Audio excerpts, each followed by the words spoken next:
वल्ल्या मिरच्यांचा खराटा करण्यासाठी मिरच्या त्या धुवून घ्या, नंतर अशा मोडून घ्या, मोडून नंतर तेल घालून अशा तळून घ्या.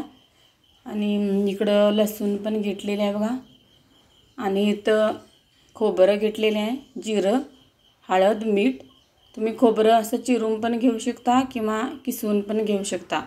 आणि छानपैकी असं मिक्सरमधून वाटून पण घेऊ शकता किंवा जर मिक्सर नसेल तर तुम्ही खलबत्त्यामधून पण करू शकता असं खराटा. नाही तर तुम्ही पाट्यावर पण करू शकता छानपैकी असं. कोण म्हणतं आहे खराटा, कोण म्हणतं आहे वल्लं तिखट असं म्हणते बघा. छान असं एकत्रित करून असं हे वाटण केलं की छान लागतं आहे ना. भाकरीबरोबर किंवा भाताबरोबर पण खाऊ शकता तुम्ही छानपैकी. असं छानच त्याची चव येते. एक खाण्यासाठी मस्त असं चवदार होते बघा तो खराटा. तिखट छान असं होतं आहे, ते मस्त लागतं या मस्तपैकी.